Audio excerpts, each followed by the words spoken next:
सचमुच बहुत पावरफुल होते लोग हैं जो शीर्ष पर होते हैं। कहा जाता है जो शीर्ष पर होता है वो अकेला ही होता है। अकेला ही होना पड़ेगा उसको, क्योंकि उसको जिम्मेदारी लेनी पड़ती है ना कि मैं शीर्ष पे हूँ तो अब नीचे वालों को संभालना है। आप भी अकेले हो? महादेव है ना।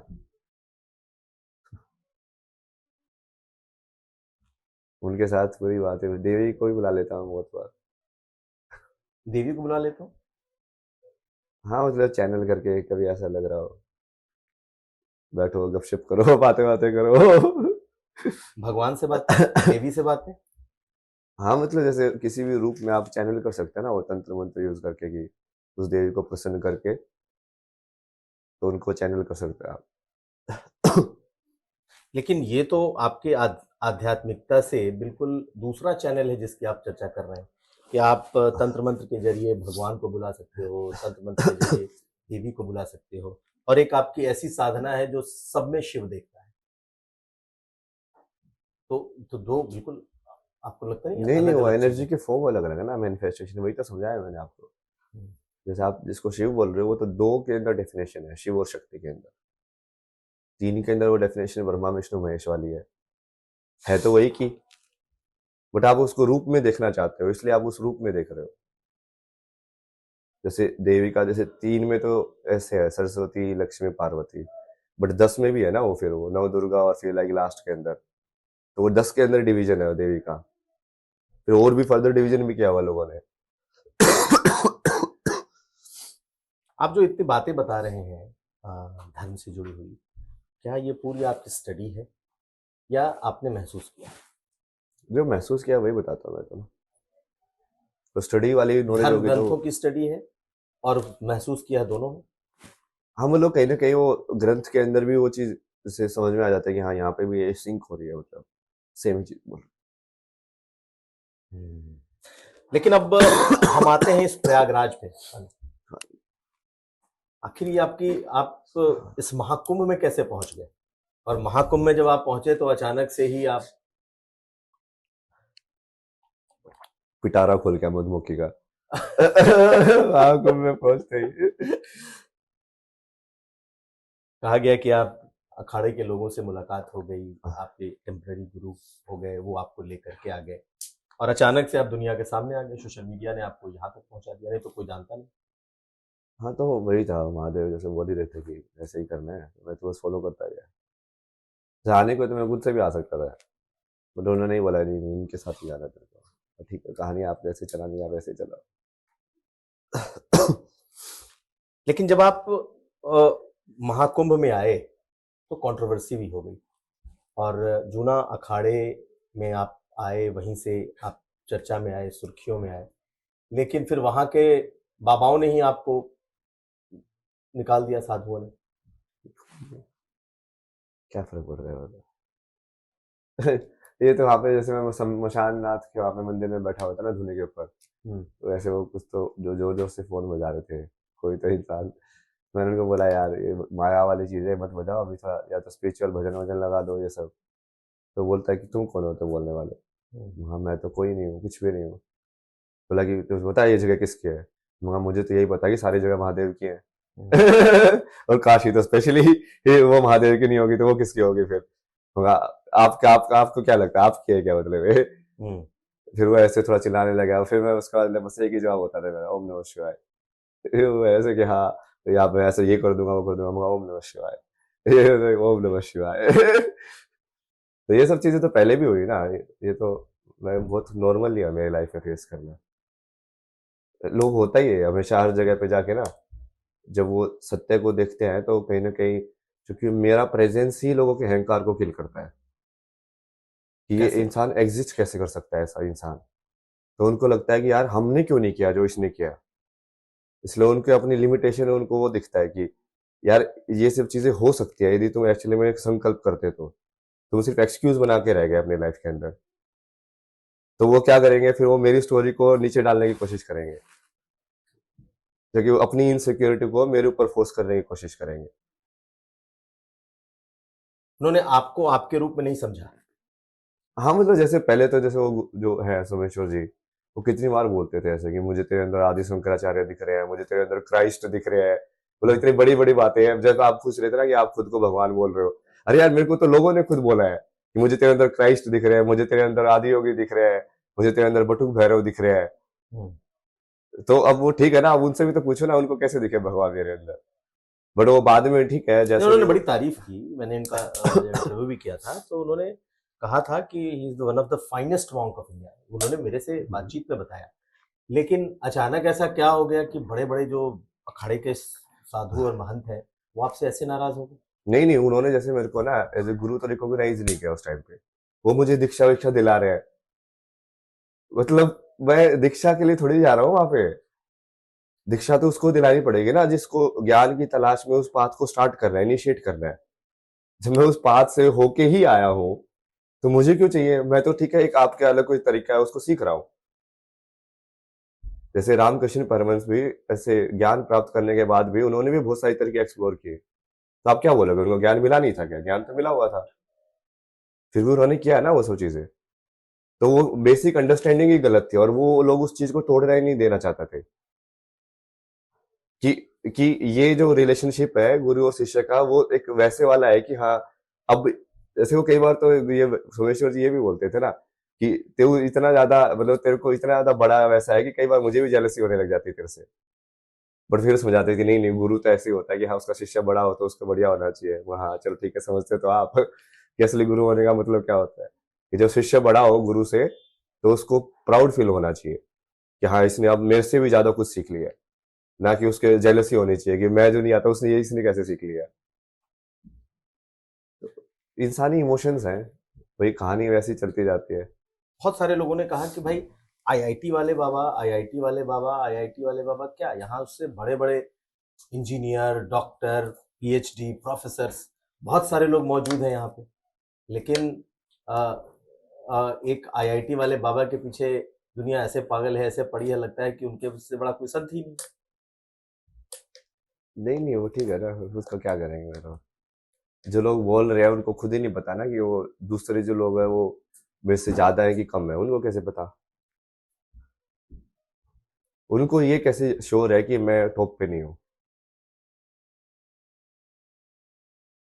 कि ज्ञान के मामले में, आध्यात्मिकता के मामले में मैं सही में टॉप पे नहीं हूँ बाकी सारे बाबाओं से? क्योंकि जो स्पिरिचुअल के पाथ में चला ही नहीं है वो दूर से बैठ के कैसे जज कर सकता है? तो जो मोस्ट ऑफ द जनता तो सिर्फ बाहर के साइंस के थ्रू जज करती है कि इसके पास इतने फॉलोअर्स है तो मतलब ये होगा, सही है इसके पास ऐसे कपड़े पहनता है मतलब ये सही है, ये ऐसे इंटरव्यू से ऐसे जवाब दिया मतलब ये सही है। उनको इंटरनली थोड़ी समझ में आता है स्पिरिचुअलिटी क्या होती है। तो आपका ये जो रूप है, नया रूप, नया स्वरूप जो अभी हमें दिखाई दे रहा है, ठीक है, आप सब में शिव हैं कहते हैं, ये कब तक रहेगा? यानी क्योंकि आपका जो ये फेस है, आपकी बहुत सारी पुरानी फोटोज सामने आई, कॉलेज के दिनों की, नौकरी के दिनों की, आपके अपने सोशल मीडिया पर किए हुए पोस्ट, लाइव, तो ये क्या ऐसे चलेगा फिर दाढ़ी बढ़ा लेंगे? ओगड़ जैसे रहता हूँ ना मैं, like, मेरे कोई चीजों से इतना फर्क नहीं पड़ता, मतलब क्या। लेकिन आपको आपकी जटाओं से, आपके अपने बाल से तो मोह है, प्रेम है। नहीं नहीं, करने को तो मैंने तो अपने पाथ पे ना इतनी इतनी चीजें छोड़ी है ना महादेव के बोलने पे। लेकिन जैसे राधा मिली थी मेरे को, मैं मुझे स्टोरी मैंने लाइफ में ऐसे चेंज किया, मगर इस काम ये काज ऐसे करते रहे, इस अवतार में राधा से शादी करा देते हैं। सारी टाइमलाइन बनाई मैंने सब कुछ, और महादेव ने मना कर दिया, लेकिन नहीं आगे बढ़। हाँ ठीक है, छोड़ दिया महादेव, जाओ, आपके लिए ये भी छोड़ दिया तो राधा मिली थी और आप शादी करना चाहते थे? हाँ मतलब वैसे ही प्लॉट किया था मैंने हाँ। कि इस जन्म में करा देते ना, मतलब पिछले जन्म में तो नहीं हुई थी नहीं, पिछला जन्म, पिछला जन्म आप क्या देख पाते हैं, देख सकते हैं? आपने देखा है? महसूस होता है ना, मतलब वो पूरा कि तुम वही यादें, तुम्हारी यादें हो। पिछला जन्म के बारे में जो आपने इस्तेमाल किया, मैं आपसे पूछ लूं कि क्या आपने अपने पिछले जन्म को जाना है, देखा है? हाँ तभी तो बता रहा हूँ मैं। क्या क्या था? यही सब, आप जो पानी कृष्ण की कहानी देख रहे हो, राम की कहानी, बुद्ध की कहानी, हम्म। मेरी कहानी तो डॉक्यूमेंटेड है ना सारी सब जनों की कहानी सबको पता है। नहीं, लोगों को नहीं मालूम है कि आखिर अभय सिंह जो आईआईटीएन है और अब पूरी तरीके से आध्यात्म की राह पे बढ़ चुका है, बाबा बन चुका है, वो पिछले जन्म में क्या था? कृष्णा ही हूँ ना मैं। कल की। कल की? कल की तो विष्णु का अवतार, दशावतार। दशावतार। तो आप पिछले जन्म की बात बता रहे हैं या पिछले जन्म के भगवानों की चर्चा कर, मतलब भगवानों की आप चर्चा कर रहे हैं, ईश्वर की चर्चा? नहीं नहीं, मतलब एक ही बात है ना वो। कल की जो होगा वो वही तो श्री राम था फिर। वही है ना विष्णु, वही है ना, मतलब वही कृष्ण है, वही परशुराम है, वही बुद्ध है। वो उसकी बस चेतना के अंदर आके वो अलग अलग चीजें कर रहे हैं। जो चीजें महादेव ने एक ही लाइफ में कर दी सारी की सारी। वही आप हैं।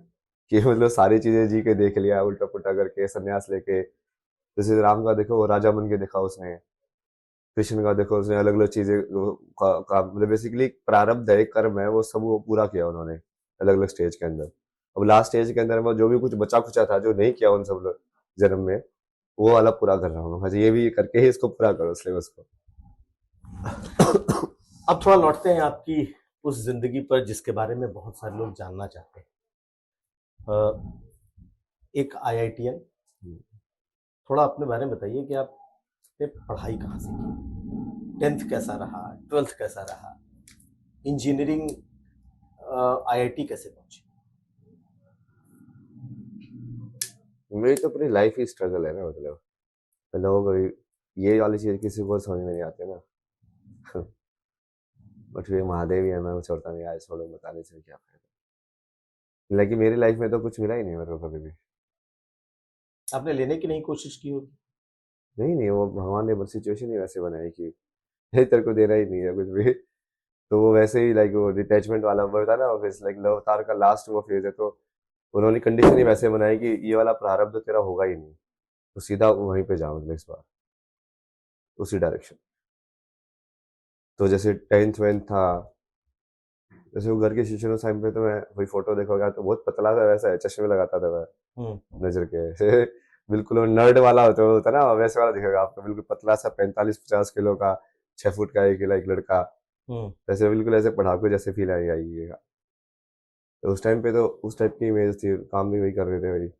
बट वहाँ पे भी मैं बहुत कविताएं लिखी, जैसे 11वीं में बहुत कविताएं लिखी मैंने हिंदी के अंदर। पेंटिंग्स वगैरह बहुत की उस टाइम पे। कविता याद है?